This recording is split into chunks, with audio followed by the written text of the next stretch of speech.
25년 2월 4일 화요일 날마다 말씀과 동행하는 동행 묵상 시간입니다. 여러분 오늘 하루 말씀과 함께 동행하시는 여러분들 되시기를 바랍니다. 화요일입니다. 어제 월요일 본문 묵상 22장 10절에서 20절 말씀 품고 잘 사셨습니까? 말씀 묵상은 그냥 듣고 끝나는 것이 아니라 그 들은 말씀을 기억하면서 그 하루의 삶의 컨셉을 삼는 겁니다. 그래서 어제 제가 드린 말씀은 말과 행동을 하는 사람, 그리고 그 말과 행동을 듣는 사람 모두 적용해야 될 말씀이었고요. 들리는 말, 일어날 사건 가운데 신중하고 정제된 태도가 필요하다는 말씀을 드렸습니다. 오늘은 오해를 받은 요단강 동편 세 지파의 항변과 그 사건의 종결을 다루고 있는 내용인데요. 본문은 다행히도 해피엔딩으로 끝나게 됩니다. 우리의 모든 삶에도 이 은혜로운 해피엔딩이 있을 수 있었으면 좋겠고요. 여러분 환경 가운데 어려움을 겪으신다면 오늘 말씀 붙들고 기도하실 때 하나님께서 여러분의 삶에도 행복한 결말을 주시기를 기도하겠습니다. 오늘도 이 말씀 묵상하시고 실생활에 잘 적용하셔서 하나님께 영광 돌리시는 성도님들 되시기를 주님의 이름으로 축원합니다. 오늘 말씀의 제목은 목숨 걸 일에 목숨 걸어라입니다. 하나님의 말씀을 들으십시오. 21절 루벤 자손과 갓 자손과 므낫세 반지파가 이스라엘의 천천의 수령들에게 이제 대답을 하기 시작합니다. 조사단에게 이제 대답하는 거죠. 22절 이하에서 볼 수 있는 바와 같이 그것은 오해였습니다. 이들의 본심이 있었기 때문에 이 본심에 문제가 없었습니다. 그래서 대답에 보면 거침이 없습니다. 우리를 구원하지 마옵소서, 벌을 받아도 쌉니다. 이렇게 담대하게 얘기합니다. 거침없이 얘기합니다. 머뭇거림도 없습니다. 당당합니다. 그들이 한 행동이 죄의 결과가 아니었기 때문이죠. 사람은 이처럼 죄가 없어야 명쾌하고 떳떳합니다. 죄가 있으면 명쾌하지 못하고 떳떳하지 못합니다. 심지어 그들은 우리가 죄를 지었다면 구원까지 포기하겠다. 구원하지 마옵소서 이렇게 말하죠. 23절에서 볼 수 있는 바와 같이 만약 우리가 우상을 숭배하고 범죄하려고 제단을 쌓은 것이라면 하나님께 벌을 받아도 싸다. 그렇게 말합니다. 24절 중요한데 우리가 목적이 있어 주의하고 이같이 했다라고 말합니다. 생각 다 했다는 얘기입니다. 생각하기를. 생각 없는 행동 아니었다는 겁니다. 그래서 24절 이하 쭉 보시면 요단강 서쪽 중앙 성소가 있는 실로에서 떨어져 있는 사람들이죠. 그래서 자신들의 후손들이 이스라엘 백성, 하나님을 예배하는 백성이라는 것을 잊지 않도록 하고 싶었고 무엇보다도 요단강 서쪽 지파 사람들이 우리 동쪽 지파를 모른 채 할까 봐 걱정이 됐다라고 하는 거죠. 무슨 상관이 있느냐가 바로 그 말씀이죠. 26절 그래서 그들은 번제를 위함도 아니고 우상을 숭배하는 다른 제사를 위함도 아니고요.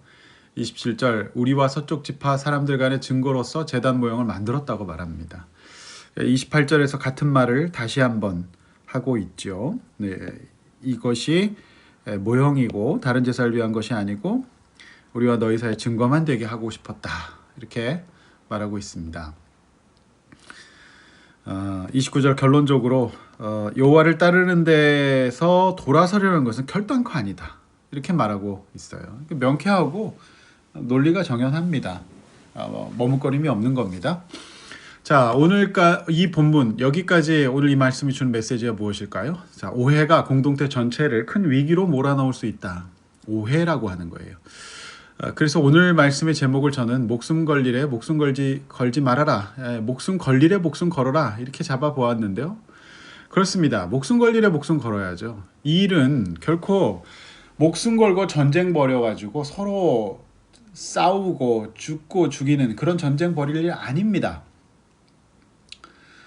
요단강 동편 지파와 요단강 서편 지파 모두 하나님의 백성입니다. 가나안 정복의 과정에서 요단강 동편 지파는 많은 가축으로 인하여서 넓은 요단강 동편 땅을 요구했고 지도자들은 그 요구를 수용했지만 조건을 달았어요. 이 서편 정복이 끝날 때까지 너희들 땅 있다고 이렇게 만족하지 말고 이 전쟁 끝까지 너희들이 선두에 서서 싸워라. 그리고 제일 나중에 나와라. 그리고 공을 세웠습니다. 적용을 다 한 거죠. 의무를 잘 감당한 겁니다. 그래서 이들이 믿음이 없다고 볼 수는 없어요. 따라서 이들은 서로 진심을 수용해 줘야 합니다. 하나님의 백성이라는 것을 잊지 않기 위해서 후손들도 그리고 그 본진인 요단강 서편의 지파들도 우리가 하나님 백성이라는 것을 잊지 말아 주었으면 하는 진심을 담은 행동이었다는 겁니다. 또한 이들의 행동을 우상 숭배로 단정하고 심판하려고 했던 요단강 서편 지파들의 행동에도 진심은 있었어요. 하나님 앞에서 이스라엘 백성이 우상 숭배하다가 얼마나 경을 쳤고 그 세월을 낭비했는지를 아는 거죠. 지난 어제 본문의 그 아간 사건의 예를 막 들면서 얘기하죠. 역사의 교훈이 있다는 겁니다. 그래서 이 서편 지파 역시 그 진심은 있었어요. 죄가 얼마나 큰 범죄인가, 우상 숭배가 얼마나 무서운가를 예민하게 다루었던 이제 거룩함에 대한 진심이 또 있었습니다. 즉 이들 각자가 나름 진심이 있었지만 그 진심을 읽고 공감해 주려는 시도가 부족했다는 것이 오늘 본문의 메시지예요. 오해. 그러나 이 연약한 죄인들이 이스라엘 백성들은 서로의 진심이나 그들 간의 그 형제 관계, 함께 전우가 아니었습니까? 하나님의 백성들이요, 사명자였어요. 그런 관심이 없고요. 그저 자기들의 생각이 옳다는 것을 증명하려는 자기중심적인 생각 때문에 오해하면서 이스라엘 공동체가 망가질 위기에 있었던 겁니다. 만약 이 일로 전쟁이라도 일어났다면 어떻게 되겠습니까?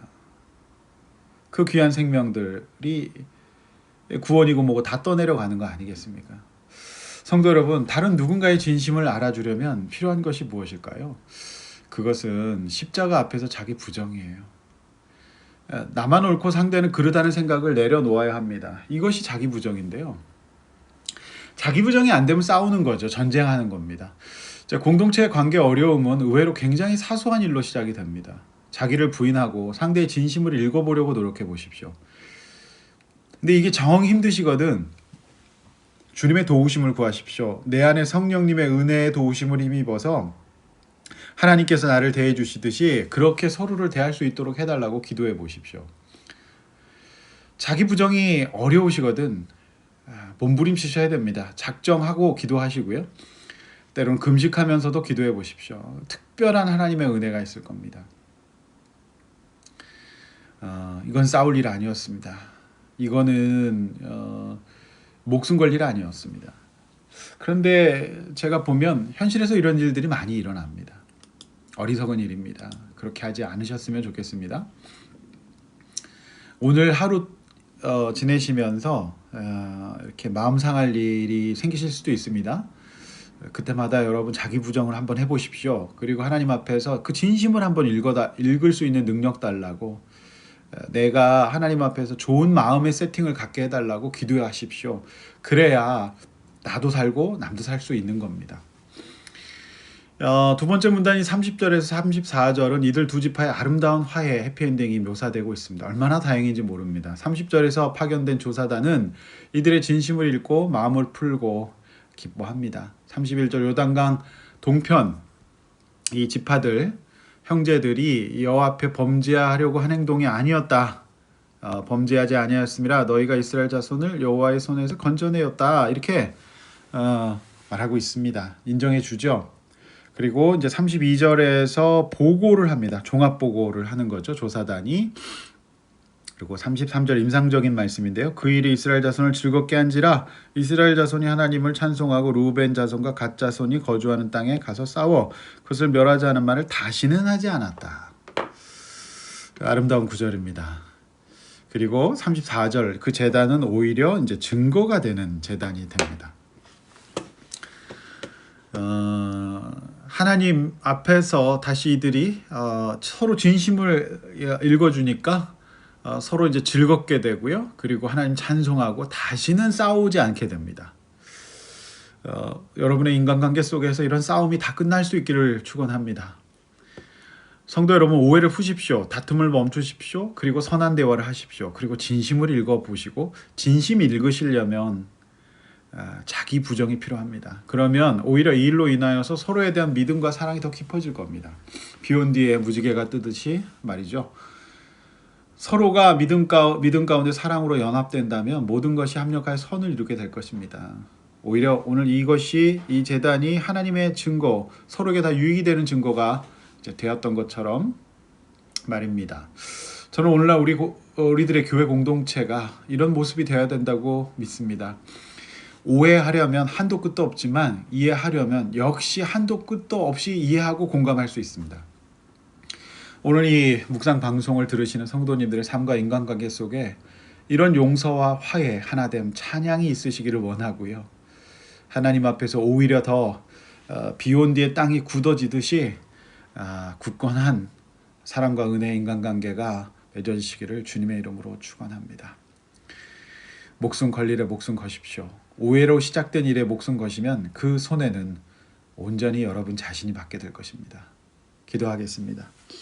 하나님 아버지, 오해로 시작된 이 일을 서로 자기를 부인하고 또 진심을 잘 전달함으로 말미암아서 서로 기뻐하고 찬송하고 다시는 다투지 아니하고 오히려 이 모든 일들이 더 오히려 선을 이루게 되는 아름다운 계기로 쓰임받게 되는 것을 보게 되면서 얼마나 감사한지 모르겠습니다.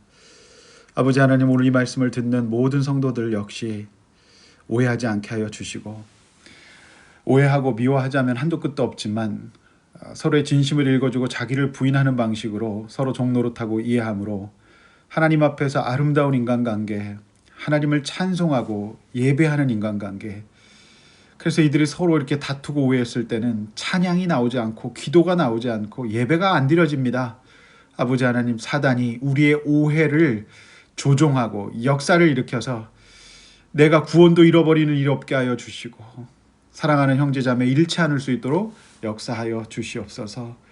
귀한 말씀 주심을 감사하며 오늘 이 말씀 꼭 새기고 우리 일생활에 우리의 인간관계에 잘 적용할 수 있도록 도와주셔서 모두가 행복하고 해피엔딩으로 마무리할 수 있도록 도와주시옵소서. 이 모든 은혜가 오늘 이 말씀 듣는 성도들 가운데 함께하여 주시기를 간절히 축원하며 예수님의 이름으로 기도하옵나이다. 아멘.